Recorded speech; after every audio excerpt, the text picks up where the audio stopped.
We're beginning our Daf Mesech Taanis Daf. Begin 4 lines down at the top of the Yomim, where the Gemara continues with the discussion of previous Daf and regarding the wording of our Mishnah. We quote a pasuk that was discussing regarding the rains. We said the shiur umalkish. So our Gemara explains what that terminology means, and we have a famous pasuk we say every single day, 3 times a day.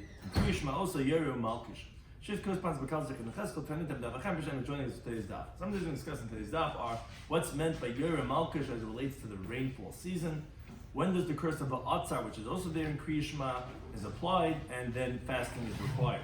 The significance of that, there's 3 times of shiur. When is rainfall good? When is it bad? And the bracha that's recited when seeing rainfall. Some of the key terms of concept discussed in today's Daf are shiur, which are the first season of rains, and each season has 3 different rains, and Malkish is the later rain in the season.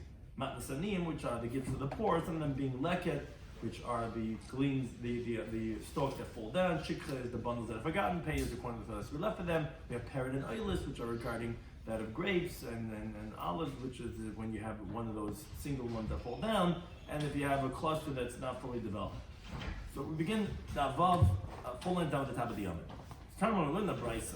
Yaira, it says in the Torah, "Nesati mitar artzachem be'itar." Hashem says, "I'm going to give the rain of your land in its designated time."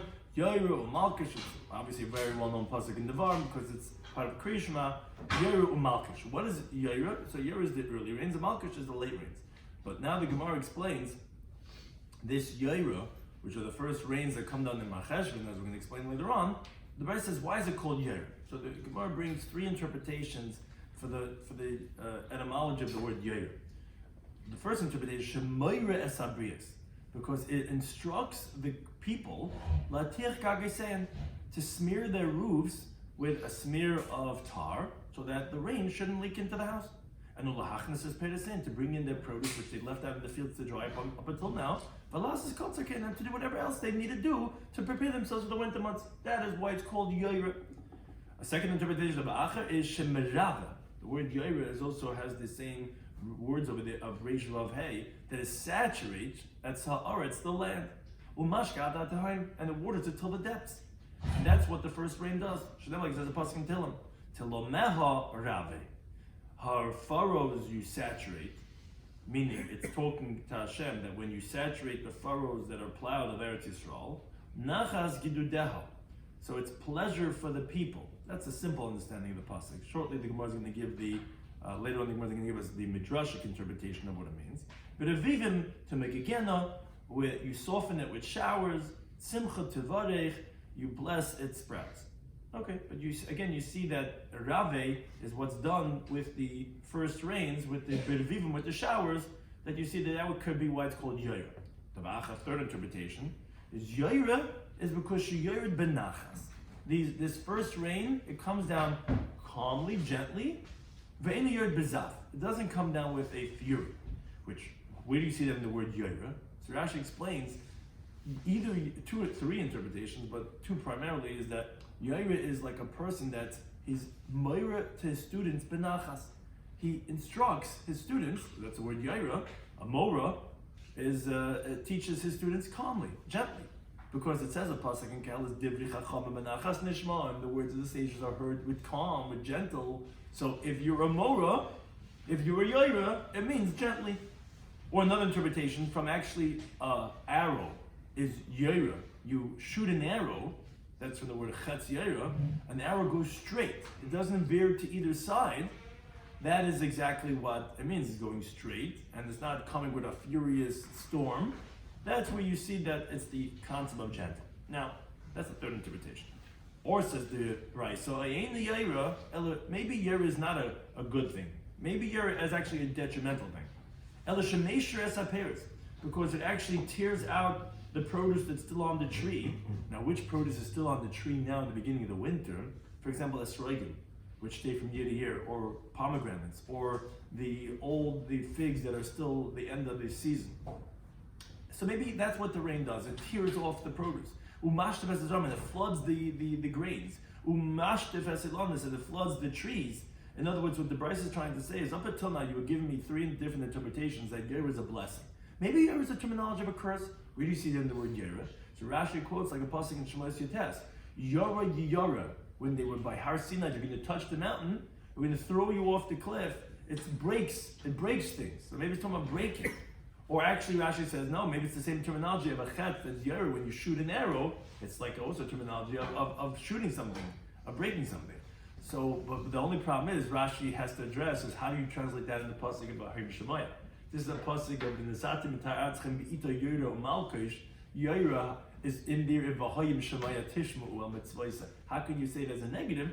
So Rashi says, it means to say, if you're going to listen to my mitzvahs, etc., but if not, it doesn't say that in the Torah, but if not, then then I'm going to give the rain to be land Yaira, which is for bad. Which Rashi said is called Milsa Ba'alma. It's just the norm of a brayso to say that, even though obviously the simple translation of the pasuk seems to be a blessing and not a curse.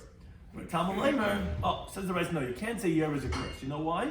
Because the next word right after is Malkish, which is the later rains. Now, Ma Malkish LaBracha, just like the later rains are for a blessing, Afir LaBracha, so to Yair it's for a blessing. Now, Rashi points out, how do you know that Malkish is a blessing? Because you cannot expound it like you did regarding Yaira, to flood the seeds and to tear out the produce, because they're not around at the end of the season of the winter to say that that's what Malkish are doing. So therefore, you could only expound it as a good thing. And what would Malkish actually mean?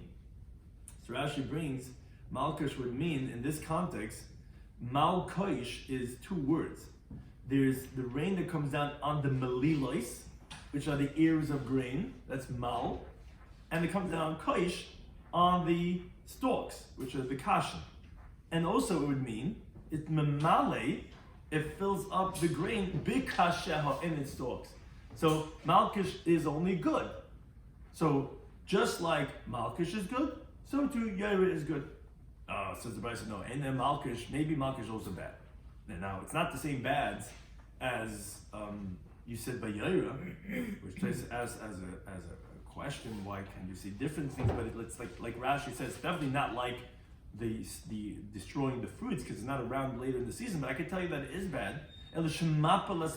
Maybe it collapses the homes, and it breaks the trees, and it brings up the locust.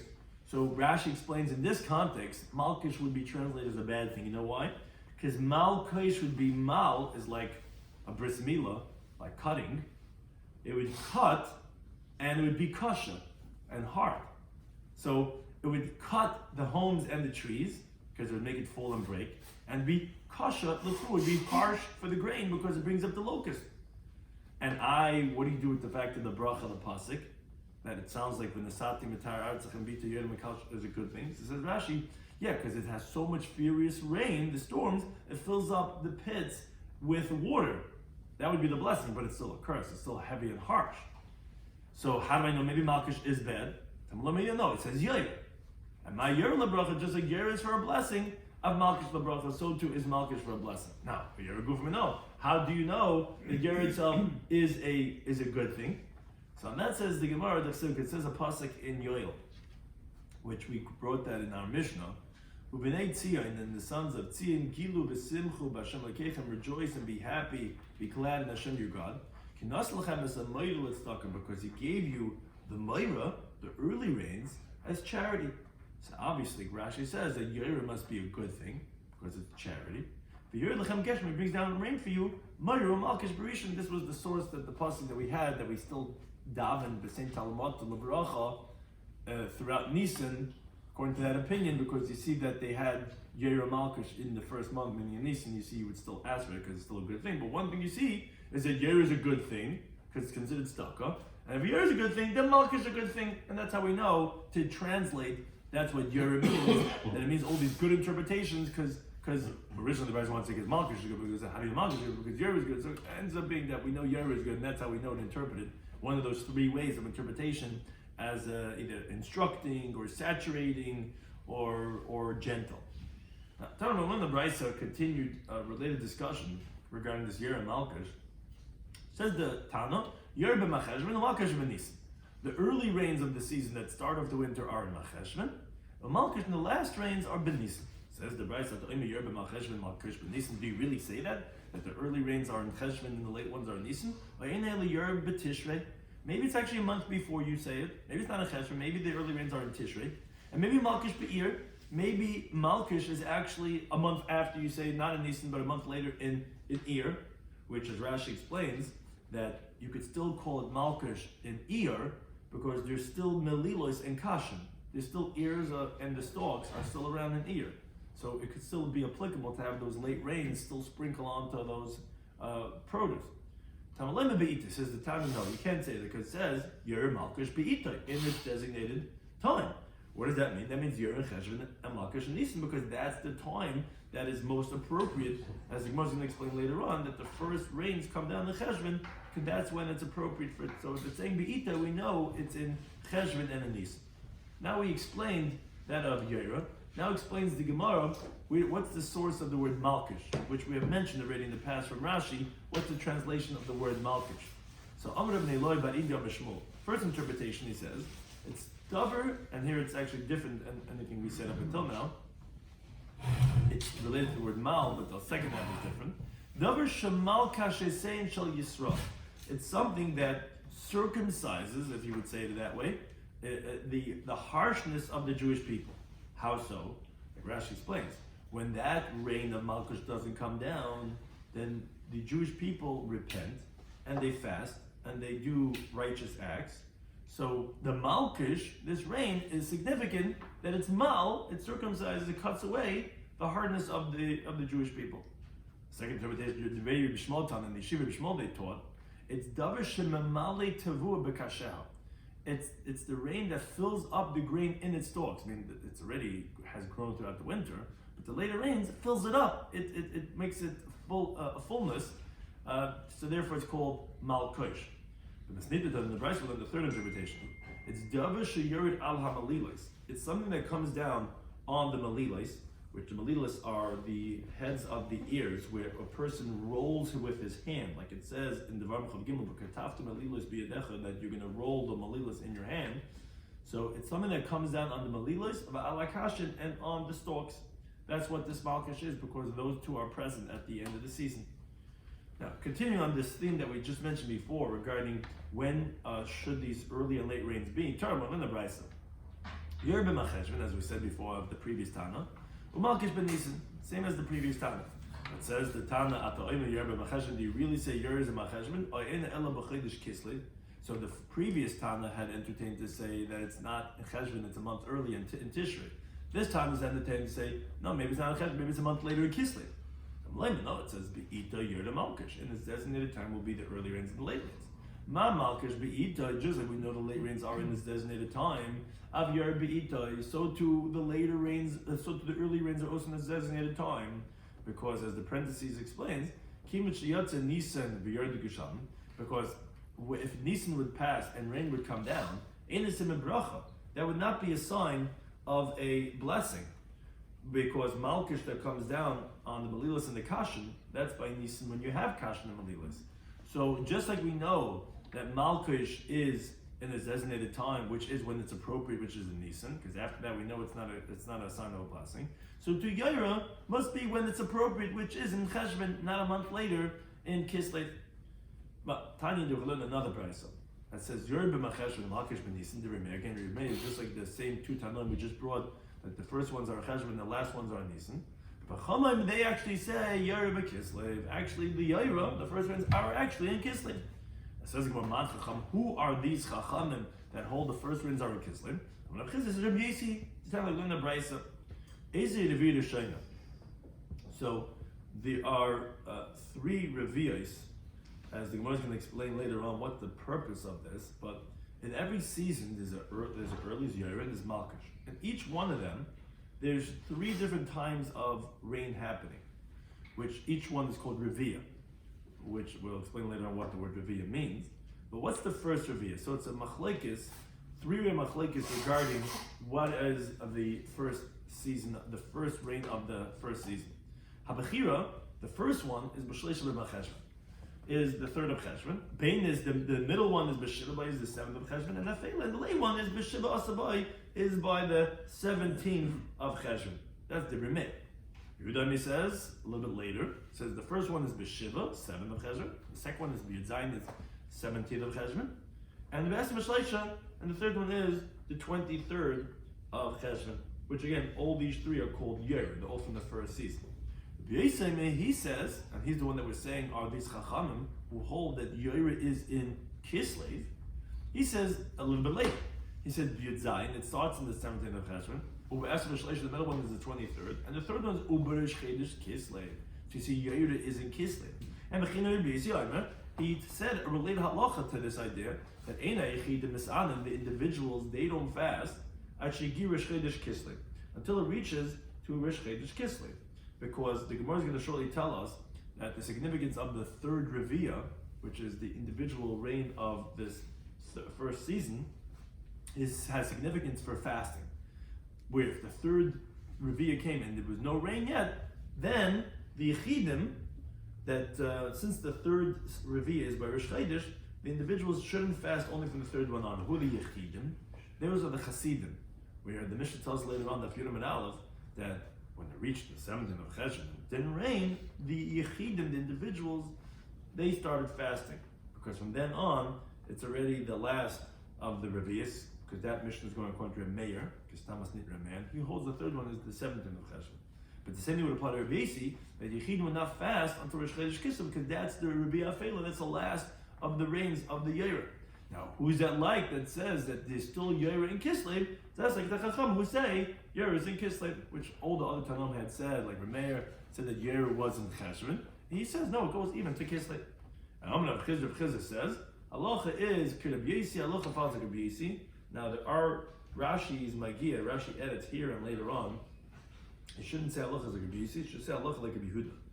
Now the Gemara brings here on the side that the reason for this would be is because a Maimer says that B'hai Lishna. He says this that we're going to say right now. A Maimer Masna Hodr Rav Chizda B'hai Lishna, as if he's saying the same teaching of Rav Chizda just in different wording. It sounds like he doesn't disagree with the primary halacha. It's because he's going to say that Rav Chizda says halacha is like Rem Leal, which sounds like that would be like a Yehuda, who says that the first rain are in Zayin Cheshvan. That would only be if you say halacha is like a Yehuda. So that's just Rashi editing and the reasoning for behind that why it would be Amr Chizda halacha Rabbi Yehuda, not like Rabbi Yossi. Rabbi that as a meya, maybe Masal Rav Chizda B'hal Lishna. He taught this halacha in a different wording, a different version. We say in the Mishnah later on Daf Yud, when do you start asking for rain? The same Talamata.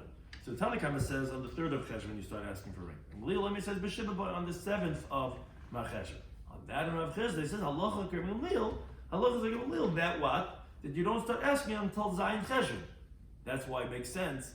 Who is that like the first version, which was like Yehuda, who also holds it's on Zayin Cheshvan. As we said, B'Shivah is the first one, and that's when we start asking. It says the Gemara, Kaman Azla Had Tanya. According to whom is the following brayso alike from all these Tanam that we're mentioning? The brayso says, Rabbi Shloimy Schwartzberg says, Kisham Sheyardu Shiviyam Zachazeh. If you have rain that's been coming down continuous 7 days in a row, it didn't stop until the 7th day. 7 days in a row. That at the moment behind you could count from those 7 days of rain, Revi'ah Rishayna B'Shniya, either as the first and the second of the rains, or the second and B'Shleishis, and the third one. Says the Gemara Kaman. Who's that like? That's Rabbi Yossi. Why is that like Rabbi Yossi? Because according to Rabbi Yossi, between the first and the second rains, or between the second and the third, you'll have an amount of 7 days. How so? Slightly different, but it'll still be a cheshbon of 7 days. The first one, as the calendar here illustrates, is on the 17th of Cheshvan. The second one is on the 23rd of Cheshvan. That's 7 days if you count the 2 days of the Revi'ah themselves. So too from the 23rd to the 30th is also 7 days if you don't count the last Revi'ah. So it'll be a number 7 of 7 days of rain. You'll have the first and the second, or the second and the third. But whereas all the other Tanaim, you don't have that. That's according to Reb Meir. He says the first one is on the 3rd of Cheshvan and the second one is on the 7th. There's only 4 days in between. There's no 7 days in the row to say you'll have the first and the second. And between the second and the third, he has a chiluk of 10 days. And according to Yehuda, although by the second to the third actually would not be more, but between the first and the second would be 10 days, and therefore Yehuda cannot be the Tana that you have for 7 days straight, the first and the second, or the second and the third. Who is that Tana? That Tana is Rabbi Yossi. That Rav Chizda says Allah is Rabbi Yossi, which again Rashi amends this to be from his Rebbe that Amar Chaz Halacha Yehuda that says that the first rain is on the 7th of Cheshvan, and that's when you start asking for the Saint Talamot, as the Gemara says later on, Daf Yomi and Aleph. Now the Gemara wonders regarding this idea that we mentioned that there are these three different dates of rain that come in the Yaira itself. What's the significance of telling us this idea? So Bishlam Revi Rishayna, we understand the significance of the first rain of the Yaira season is Lishal, as we've been mentioning all along. It's from that point on is when you start saying the same Talamata, you start asking for rain when it's appropriate for the first rain of that Yaira season. Whether it be the 7th of Cheshvan or the 3rd of Cheshvan, whatever it is, that's when you'll start asking. Now, Shlishis, I also understand what's the significance of the third of them, is Lesanis, which you also mentioned in passing before, that if it didn't rain until the time of the third Revi'ah, it didn't even rain even once, then the Yichidim, the Hasidim, they start fasting for Bahab, Monday, Thursday, and on Monday. So I get the significance of the first and the third. But Shnilama, what's the significance of the middle date that you give me for the middle rain? So actually, Gemara has many different interpretations for this halachic reason. Amr B'Zeri says interpretation number one. Significance is lo nadar. Where a person takes a vow. It's not like learning the Mishnah Masechet it's nadarim as a tintam and base. Mishnah says, "Hanayder ad hagasham." If someone takes a vow until the rains, he says, "You know, I'm taking a vow. I'm not going to eat any more chocolate until the rains come down." Or Mishiyer de Gasham, where he says the word until the rain comes down. You know when that's going to be? It's going to be Achateri Revi'ah Shni. It's going to be until the second Revi'ah. Now, why would that be? So Rashi tells us this halacha that by Nadarim we go after Lashon B'nei Adam. That's how people usually speak. And people don't call the rain by the first one. It's only until the second one comes down. Why? Why do they say by the second one? Because that's when the roads start getting dirty and ruined, and because of the rain, that's already considered the rainy season, and that's the significance of the middle one. That's when his net is going to go until the Geshamim. Or another interpretation, Rashi said, if someone says Ad HaGeshamim, Geshamim is Mashmetrei, is a plural, which would be the Revi'ah Shneah. So be that as it may, interpretation number one says the significance of the middle season of the second one is for the person's Nadar. He gives a second interpretation. He says it's Lezason, the significance of the middle rain is for olives. What does that mean? Now the Mishnah says it's Payah.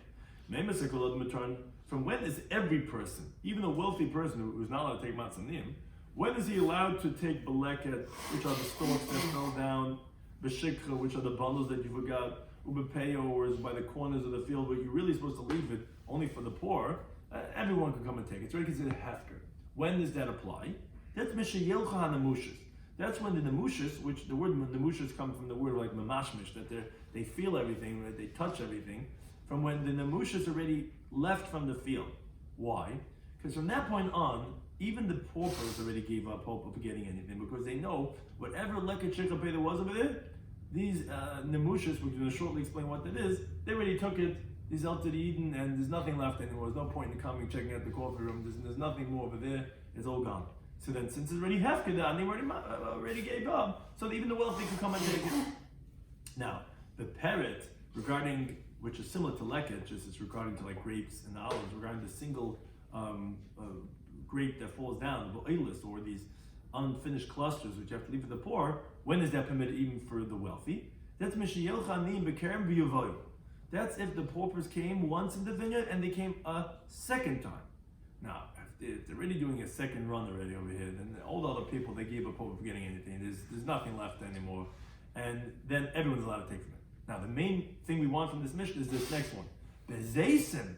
When are you permitted to take the olives from an olive grove? Is Mishaterid Revi'ah Shneah. Is when up until the second rains comes, because up until that time, everything has already been plucked by people. So, therefore, that's the significance of the Revi'ah Shneah would be regarding, are you allowed to take the olives in the olive grove? You really don't deserve food stamps, but you're still a stingy guy. You want to take the free stuff. You don't want to pay for it. So when can this is for the poor people. And he wants to go. So the Revi'ah Shneah can sky, and then you can go and take from those olives. Now the Gemara asks, "My nemushas, what's this?" Parenthetically, we said that we're going to look at shikapeya. If the nemushas went, then you're allowed to take the matnas aniyim. So Amar B'Yechanan says it's sabi da'azar tigra. It's the elderly people that go on a cane, on a stick, and they go slow, and they look at everything. So this is just, I'm gonna kick my guy to have all the time in the world. And if they went, forget about it. You're not gonna find anything over there because they would find everything that's there all over. And therefore then you could already take it like a pig because everyone already gave up hope of finding anything. Shlaka Shlomi says a different interpretation. It's actually what's called Liquidate bus Liquidate, which is gatherers after gatherers. Where, what does that mean? Rashi says, if an ani is going with his son after him, where then everyone already stopped taking, because if his son is behind him, the father and son team definitely got everything, and then you would already be able to take like a chukka pay. Now, okay, that was all a second interpretation of what's the significance of the middle reigns. A third interpretation is, what's the significance of Rabbi Shloimy Schwartzberg? It says, it's, are you allowed to go in the paths that the courts let you take a shortcut through someone else's field? That would be up to the Rabbi Shloimy. Because the Amamar, like the master says, the person could go into the paths of another person's property. I should tell you, Rabbi Shloimy, that's only up until the second range. Why? Because from that point on, the grain is already growing and it's already harmful people stepping in the field. Because the Gemara says in Parag Meruba that there were certain stipulations Yeshua ben Nun had made in Eretz Yisrael. One of those were that you're allowed to walk in another person's field, but only if it's not going to cause them harm. Once the second rain comes down already, it's already stuff is starting to grow, and the people are stepping on it, and then people don't care, and they're ruining it. So that's the significance of the Rabbi Shloimy. Up until that point, you can walk in these paths that are through the fields and the vineyards. A fourth interpretation of Nachman Yitzchak says, what's the significance of Rabbi Shloimy? Is levar perish is to liquidate, to get rid of the Shemitah produce. What does this mean? That's not like one mission said the Shvias. Ad mosei nen b'sarfen. Until how long could you benefit that you have to burn? B'teven ubekashal Shvias, with the straw and the stubble of the Shemitah produce, which we're talking about. What are you talking about? Where do you have Shemitah produce? Is the aftergrowth that grew in the 7th year, where it has the limitation, where Tosfos says, obviously we're going like the Manama who says that's permitted, but there's limitations of the Shemitah produce, or it grew after that a person had brought it in. But the point is, until how long can you benefit from the Shemitah produce? Is up until the second rains. My time, what's the reason? Why would it be that date? Because the Pasuk says, for your animal and your wild animals that are in your land, that what? Should be all the grain to eat in the Shemitah year. Everyone, it's hefker for everyone. But what we learn from that pasuk is, as long as the wild animal is eating in the field, it's l'chaya shabartzecha. Then that's when it's l'hemtecha. Then you can feed your animal in your house. But kol l'chaya ma'asad. But let's say this grain has already been depleted for the wild animals from the fields. Then kol l'hemtecha. Then you have to get rid of it from what you have for your animal in your house, and then you would have to again be mafkid and put it out there and do beer of the Shemitah produce. And that's what Rashi explains. Once the second rains come down, from that point on, there's no more straw and stubble in the fields, which is the animal food, and because the rain already makes it into like fertilizer, and therefore that's significance number 4 of the second rains, is that okay, then you would have to be mavar, the perish is the tash, the tevin and the kash, and put it out for the wild animals, and you can't keep it anymore in your house. Now, the Gemara just explains this terminology that we were saying. Omer Bavo says, my lashon revia. What we were saying that there's 3 revias in the Year season. What's revia? Why are we calling rain revia? So, because davar shadoi v'sakarka, it's something that penetrates. It's a term that's used for mating, and because it penetrates the ground, which is because the Rabbi Yehuda. Rabbi Yehuda says, mitra, the rain is bala da'arahu. It's like the husband of the ground, which obviously you could understand on many different levels. This idea about where rain is to the ground, which is what the husband is to the wife, which is the seed which is watering the seed and sprouting the plant. Shlomo says the pasuk in Yeshaya, because when the grain and the snow comes down from heaven, it doesn't go back up to the sky. What does it do? It saturates the land, and it gives birth, like a person giving birth. It's incredible how the metaphor is so perfect. And it causes it to sprout. So that's the metaphor of revia. It's like being raiva, the terminology of like a bia, which is because that's what the rain is to the land. A related discussion, again from V'amar Bavo, is Revia Rishayna. He says, what's the significance of being considered a Bonafide Revia? So the first review is Kadeshitated Bekarka Tefach. So that if there's enough, so much rain that the ground got dissolved from the rain like a depth of a tefach, that means it's a good amount of rain, and then you wouldn't have to fast.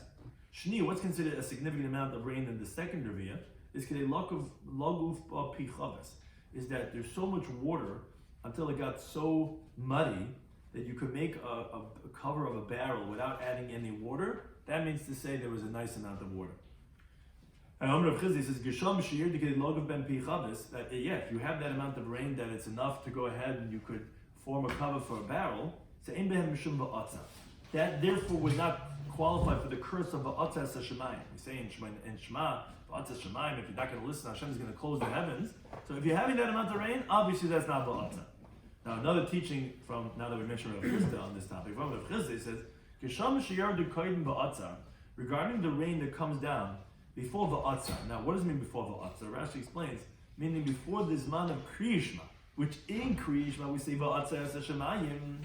So even if there's not so much rain, but if it came down before Va'atzah, Ein Behem Mishum Va'atzah, then that rain is a good thing and it's not included in Va'atzah HaShemayim. Now, even that teaching needs qualifying. Amar Abaye, he explains. He says, we only said this regarding before Va'atzah, which again we really mean Kriyishma, before Kriyishma of the evening. Because that means to say the rain's coming down during the daytime. But if the rain came down before the Kriyishma of the morning, then yes, then actually it would be qualified as Va'atzar, because since this rain is not coming during the daytime, it's actually not good for the world. And therefore that would be actually included Va'atzar. Why? He says, regarding these clouds of the early morning, there's no substance in them and it doesn't bless the year from those rains. And what's the source? It says a pasuk in Hosea. It says, what am I going to do to you, Ephraim? What am I going to do to you, Judea? Your kindness is like the clouds of the morning, which has no substance. Etc. So you see that the early rains have no substance in there, but that actually would qualify from Va'atzah. But the Gemara has a difficulty with this, because it actually sounds like that it is good. Because Amr Pabalabaye says, the people always say, b'miftach bave mitra, if when you're opening up your window your doors in the morning and rain is coming down, so bar chamra moch sakach v'gani. So the donkey drivers should fold his sackcloth. The donkey driver he sells the grain, fold up your sack and go back to sleep, because it's going to be a blessed year and there's going to be a lot of satiation in the world, and it's not going to help to try to sell grain because everybody has. So you see, if it rains in the morning, it's a good thing. How can you say that would be va'atzah? Says the Gemara Kasha, not difficult. As in Talmudic style, we differentiate and we're machalik. Depends when. Ha the kater be'eva. If the skies get knotted up with thick clouds that are not just the thin, flimsy clouds, you're right, that's a good thing. That's going to be a gesunter rain, and it's not going to be va'atzah. Ha the kater ba'anani. But when did we say there's no substance of these flimsy, thin clouds, where then there's no substance, and then we say that it's not going to do anything? That's going to be va'atzah. Our later teaching, again from Amar Rabbi Yehuda, he says, Tova l'shata, he says it's good for a year that the tevis are malta, that in tevis, that it should be like a widow. What does that mean? That it shouldn't rain to penetrate the earth. Now, what does that mean? So, ikdam, those that say it means the lebaidi tarbitzi. What does that mean? So, the two interpretations of Rashi. Tarbitzi are the places that the marbitz Torah, that they disseminate Torah, that it shouldn't be bairi, meaning that they shouldn't be boiris. What does that mean? There shouldn't be like these pits, because the roads have to be clear, so the students could go learn in yeshiva. So it's good that Tavis in the winter, that it shouldn't be by the tarbitzi, but the yeshiva is bairi. Another interpretation, Rashi says, that lebairi tarbitzi means a tarbitz is a garden, as we have elsewhere in Shas explains, it can mean either a garden or a yeshiva, that a garden doesn't need so much water, like vetch. So lebairi, we don't want it to be these pits for the for the garden, because we don't need. Therefore, it's good that in Tavis it's a widow, that it's not raining then, because we don't need so much rain. What Taisa says, a different interpretation, that the gardens are not empty from the seeds. But again, that's what he's saying, that it's good to be that there's no rain in Tavis, because it shouldn't be Beiri Tarbitzin. Those that say a different reason is why do we want in Tavis that it shouldn't rain, is the Leshakal Shutfana, because that it shouldn't take the dry blast, meaning because the Shadafin, if there's a lot of rain, the wind blasts are going to take it and it's going to get stuck onto the grain. And it's going to ruin the grain. So it's better if Tavis is our Malta, is like an Almana, which is that it's not raining, which we said the rain is like the husband. Says, is that really so? But because it said that Tavala shot at the Tavis Minavalta. Actually, it's good for the year if Tavis is filthy, where the roads are filthy with mud because it rained a lot. So in Tavis season, it's Kufis Tavis. Doesn't mean the month necessarily Tavis. Kufis Tavis is the winter. So is that good rains or not? So again, Loy Kasha, we're going to differentiate as we do in the Talmud, is that Hada Asa Mitra Me'ikara, that if the rain came down in the Cheshvain and it continues raining even in Tavis, well, that's bad, because it was already enough with the rain of Macheshin, and now you just flood it. Hada Loy Asa Mitra Me'ikara. But if it didn't rain beforehand, then it's good for the year that Tavis is filthy. But actually, Rashi brings another interpretation that says the exact opposite. That no, if it rained before, then it's good if it continues raining. But if it didn't rain, then it wouldn't be good. But either way, there's a chili between if it did rain before or didn't to say if it's going to be good or not. Continue with another teaching that we said from before, Vamar of Chizda, says Gisham Shiur Dal Mixas Medina. If rain came down on part of a country, but Mixas Medina Loyid and part of the country didn't rain, so that's not going to qualify for the curse of Ba'atza that Hashem is closing the heavens, because that part of the country that it did rain, they're going to sell it to the others. So is that really so? But there's a pasuk in Amos that says, Hashem says, and he says that I also held back from you the rain, and another 3 months for the harvesting. From Tartel Yirachas, I'm going to rain only in one city, but I'm to another city, I'm not going to rain. One portion is going to rain, one portion is not going to rain. And Rabbi says actually Shtein L'Klala. Says this wasn't a half a curse, that only the half that's not going to rain is going to be a curse. He said actually they're both going to be a curse. The ones that it did rain and the ones that it didn't rain. Because even the ones that did rain is too much rain that ruined the grain. So I thought it's not a problem if it rains on half and the other half it doesn't. And here we see that it's a curse on both if it rains on half and doesn't rain on the other half. So he wants to Lakash, not difficult, which is pretty inherent in the understanding of the pasuk over there, is Hada Asa Tuva. If it rains too much on the part that it does rain, so that's both are a curse, because the one is not raining, the other one's raining too much. Hada Asa Kedui Boilei. But when did we say it's not going to be Va'atzar, is when the part of the country that it does rain, it rains just as it's appropriate to be. Then they could provide for the other half of the country that doesn't have any rain. And then Rav Ashi says, Dekanami, precise reading also indicates this, because the Chsibit, in that passage that says both are a curse, it says Timater. The part that's going to rain is going to be Timater, which sounds like Tehei Makam Mater. It should be like a place of rain. In other words, it's going to really pour down over there. No, that's what we could infer, so therefore it's going to be bad for both. But if it's going to rain normally, then it's not going to be a problem about Ba'atza. Continue a related discussion regarding the rain. So Amir Bavo, he says, from when do we start making a bracha on the rain? Which the Gemara, besides the brachas of Nadal and Av, says that on the rain you have to say Hateva Meitiv. But the Gemara there on the Tezabez actually asks that we see that there's a different bracha, as we're going to say right now, that they're masakin for the rain. So is it Hateva Meitiv, or is the bracha about to say? So the Gemara says it depends. One is for when you see it, and the one is when you just hear about it. So that's what our Gemara is asking. So from when do you start making the bracha on the rain? It's Mishayetzi Chasen Likras Kala, is when the groom goes to greet the bride. What does that mean? I mean, it rains so much that when the droplet is falling down, so then another droplet jumps out, like you see these pictures of the droplet of the water falling in, and you have the droplets, springing back. That's Rashi says from his teacher. That's when the Chasen is going to the Kala.